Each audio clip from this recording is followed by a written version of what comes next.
I built a life for us, brick by brick, and she set it on fire for a man who can't afford rent. Here's how I walked away with everything, except her. Hey everyone, glad to have you back. I really appreciate you being here. Today I've got a fresh story to lay out for you, one that's been weighing on me for a while. So let's dive in. For 3 solid years, life with Madison was more than just good. It was the kind of life I used to catch myself daydreaming about during long shifts at the office. You've got to understand something about my job. Being a defense attorney means I spend most of my waking hours knee-deep in people's worst moments.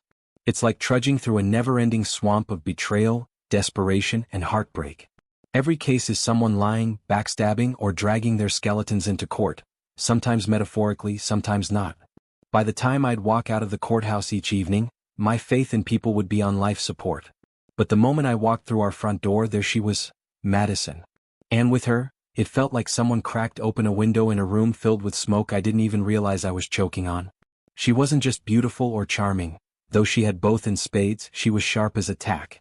Quick with a comeback, always reading legal briefs like they were poetry, quoting statutes the way some people quote movie lines.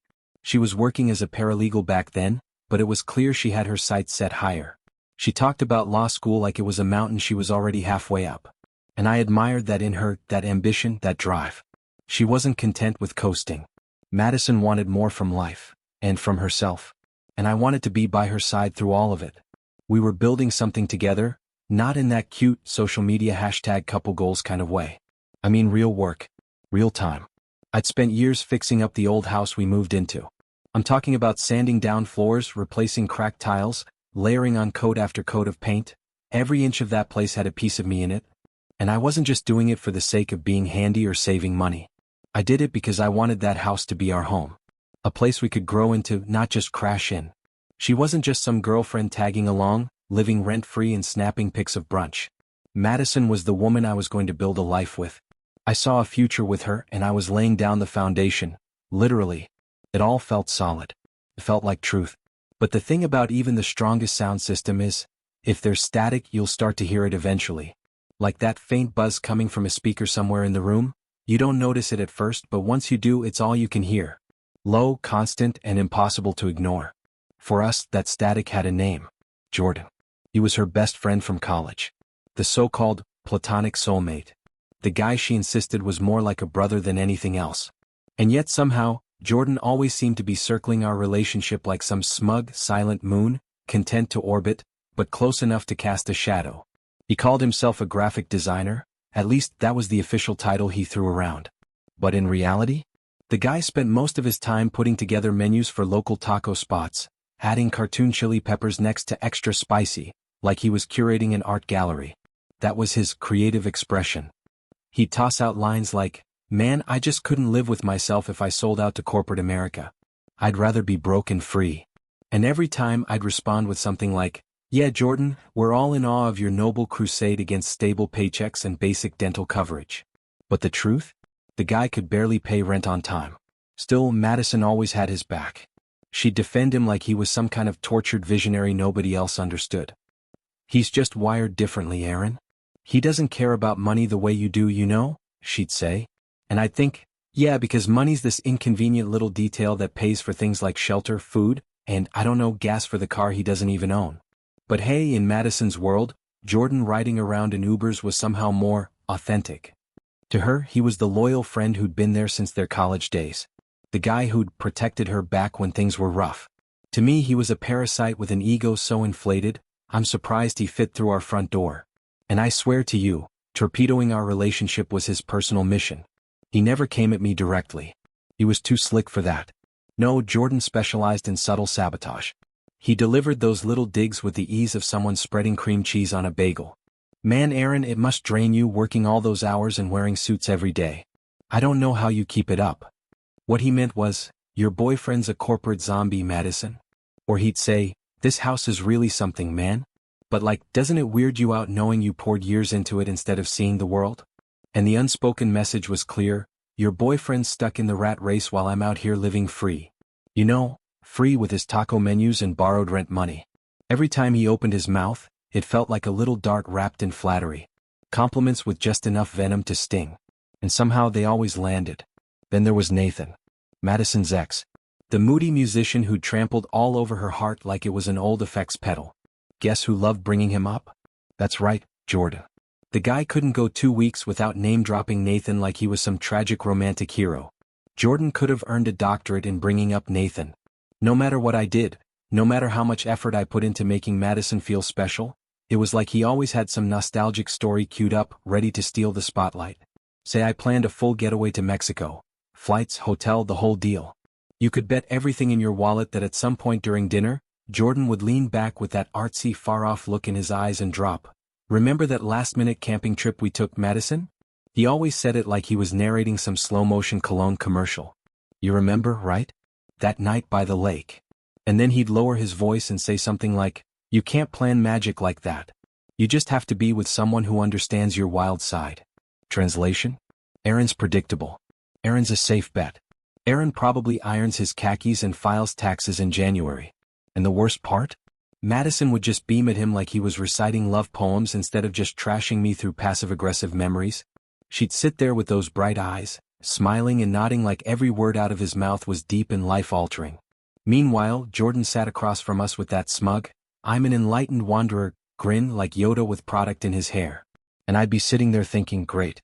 I'm losing points to a memory of a campfire, some half-burnt marshmallows, and a guy who probably thinks using deodorant is a government conspiracy.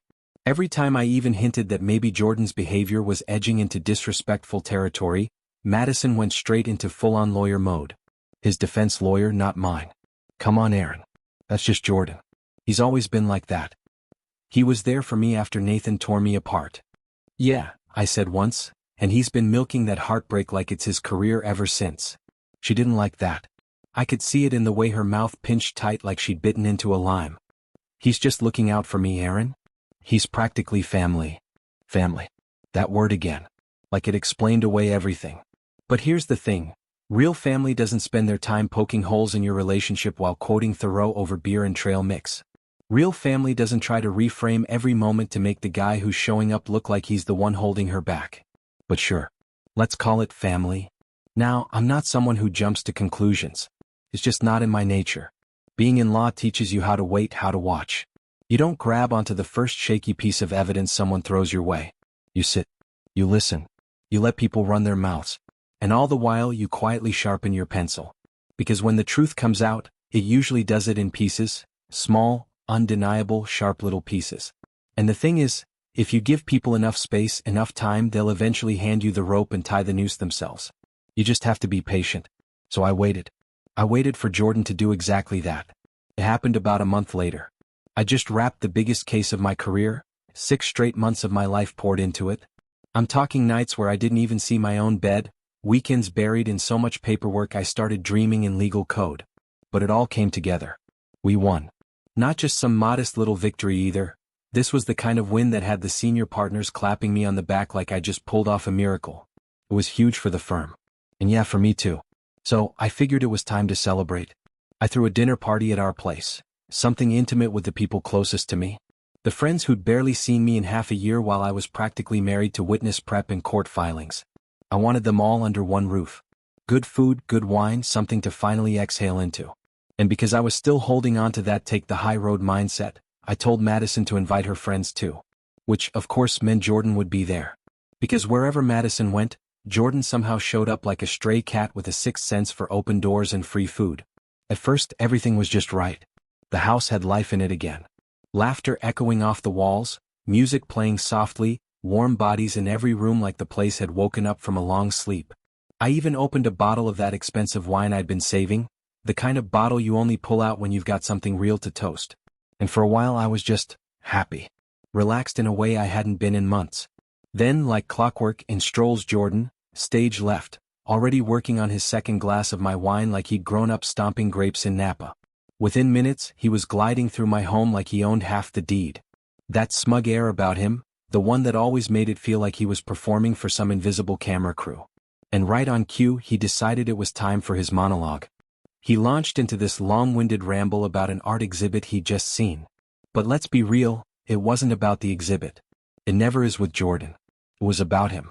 It always circles back to him. He started talking about the so-called divide between creatives and corporate people.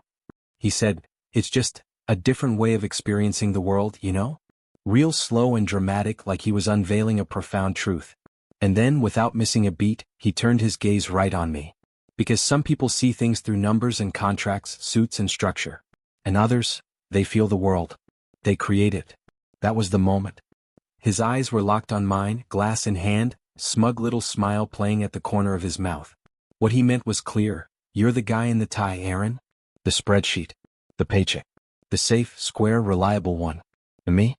I'm the soul. He might as well have pulled out a mic and dropped it on the living room rug. Apparently, I'm just the guy in the corner, counting stacks in a suit like some knockoff Scrooge McDuck. Jordan tossed out that little jab with a smirk, then added, some of us are fueled by passion, by art. Others? He trailed off like the punchline didn't even need saying. But hey, tonight, I'm being civil. That was him being civil.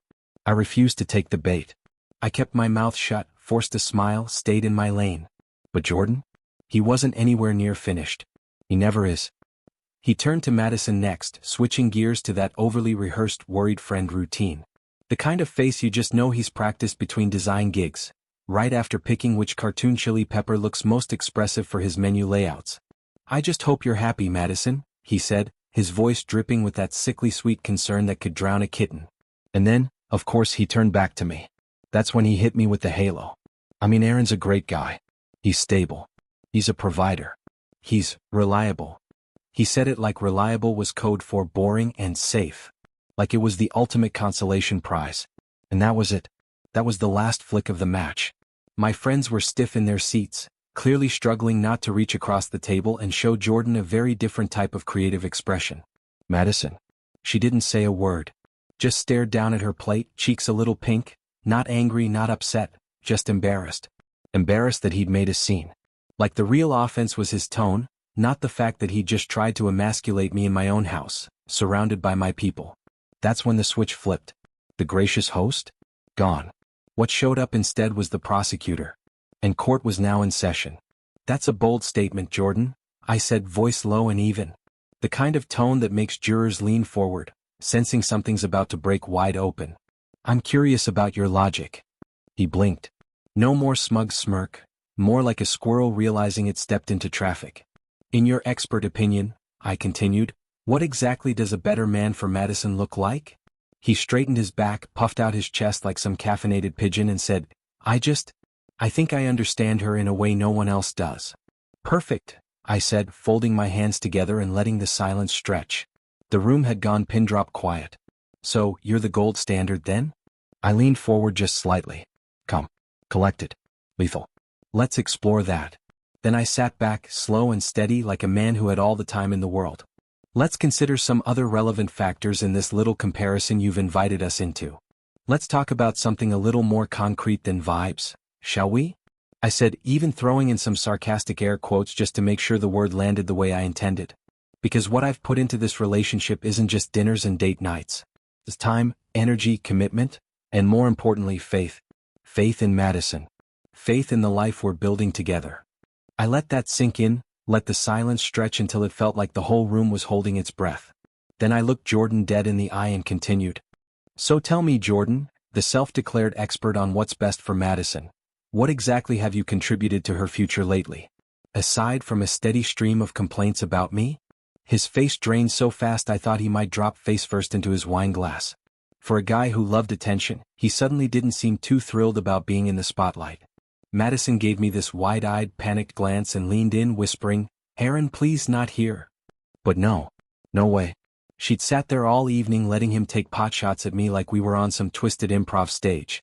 Letting him turn our home into a platform for his pity poet ego trip. So no, I thought, you don't get to pull the plug now just because the script flipped.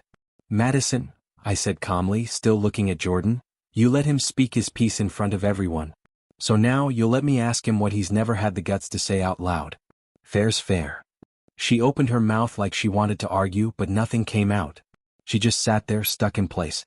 I turned back to Jordan with a smirk that said, your move. And let me tell you, the room was absolutely silent. You could hear ice settling in glasses. My friends were glued to their seats, loving every second.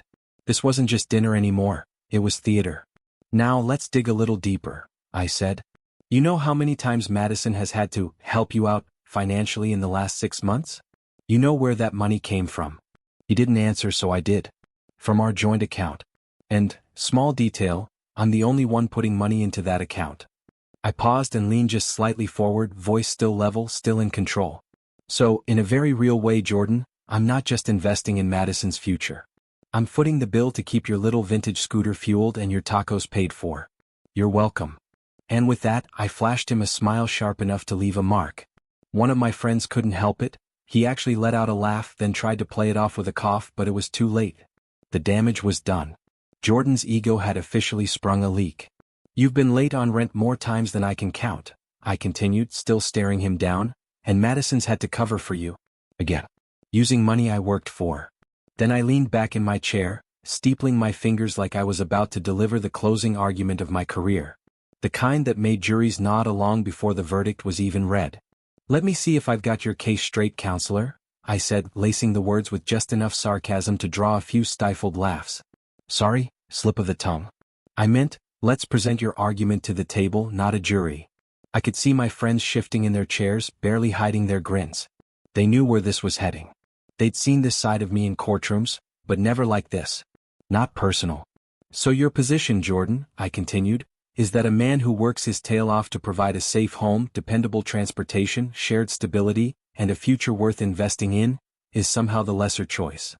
He blinked, mouth parting like he was about to respond, then closing again with no words behind it. Just a gaping silence. A fish pulled out of water, realizing too late that the net was real.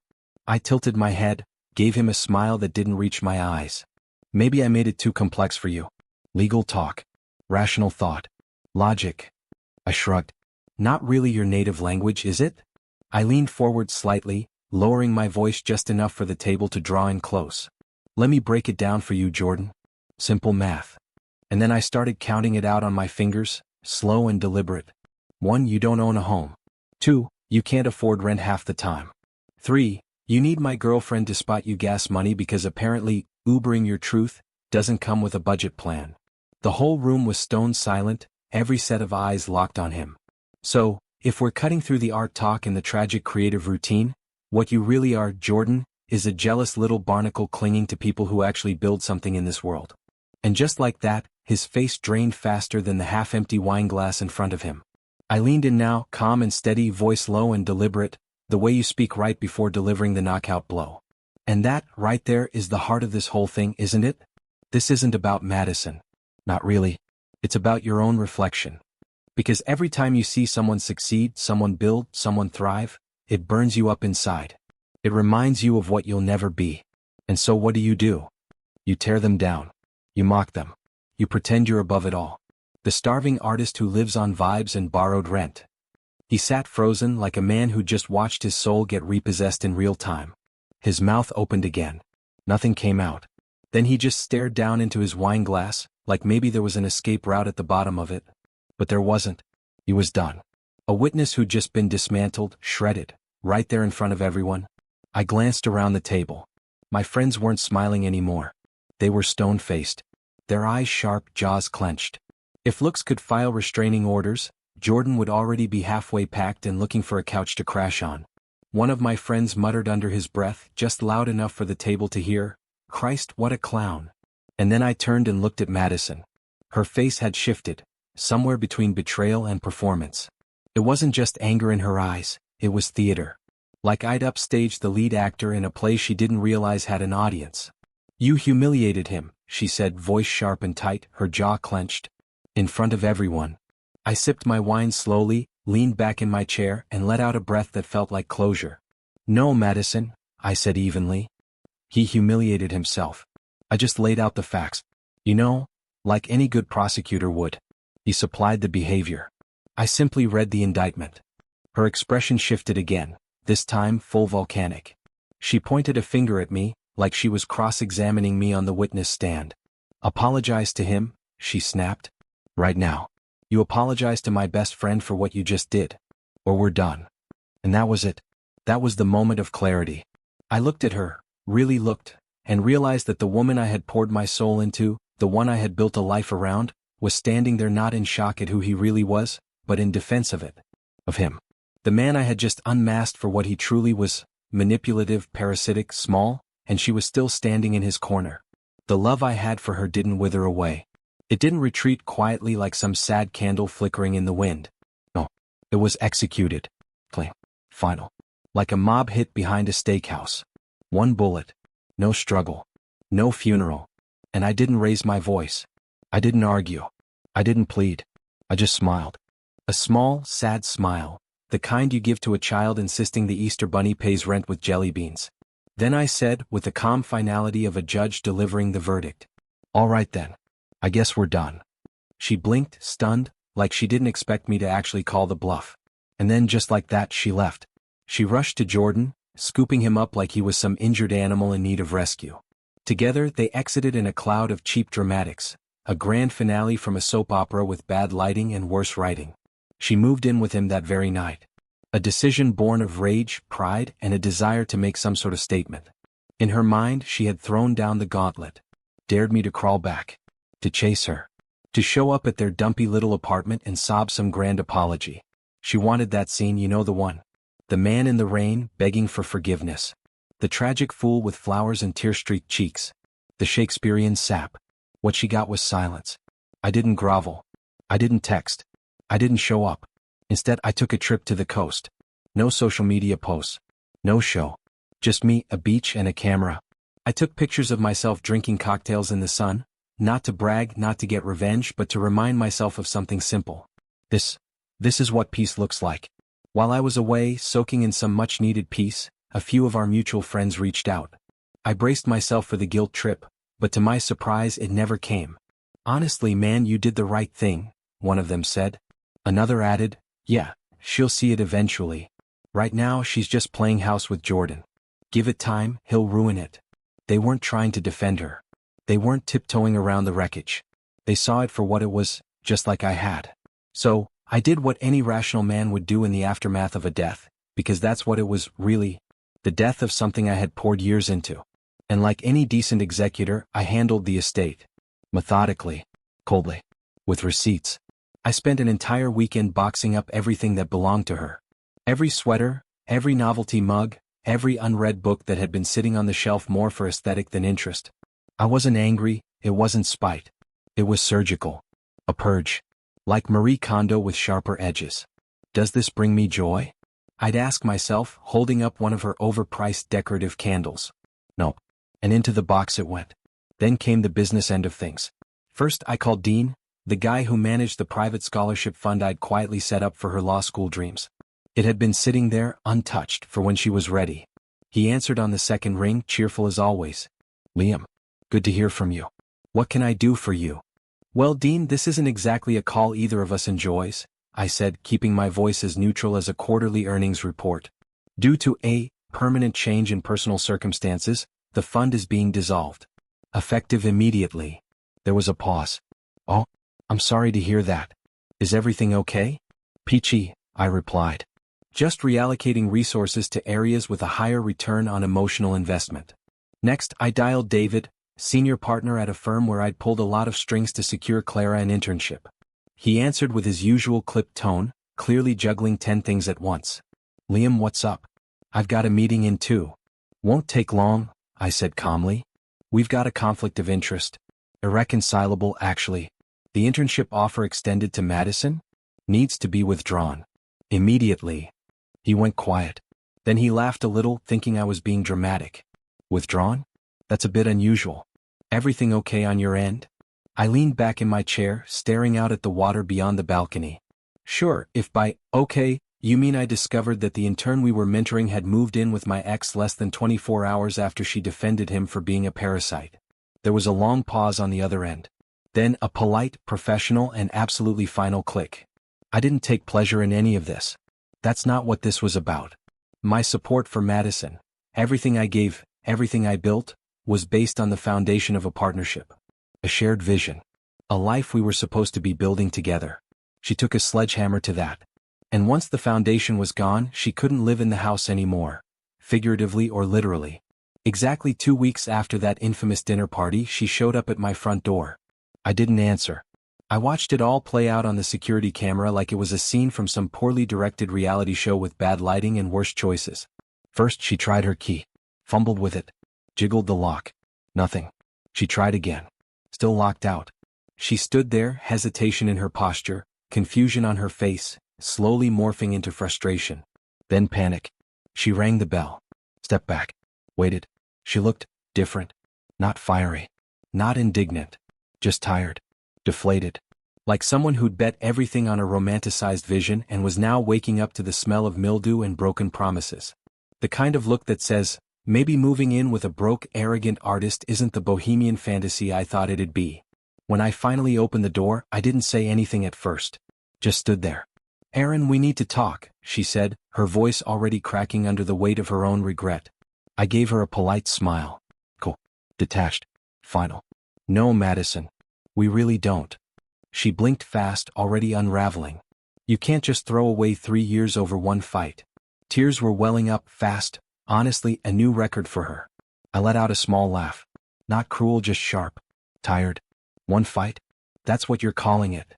She tried again, desperation leaking through her voice like water through a cracked pipe. But everything we planned, law school, the internship. Oh, I said, cutting her off smoothly. I let the silence linger, heavy and pointed. Her eyes shifted, left, right, already sensing the blow she hadn't heard yet but knew was coming. The tuition for your final semester's due next week, isn't it? I asked casually, like we were discussing the forecast. I really hope you and Jordan have a solid game plan for that because let's call it an investment in your future? That account doesn't exist anymore. Gone. Quietly. Completely. She gasped, her voice barely above a whisper, brittle and cracking. You can't do that. Already did, I replied, folding my arms, my expression unreadable. Actions have consequences, Madison. And let's not forget, you gave me an ultimatum.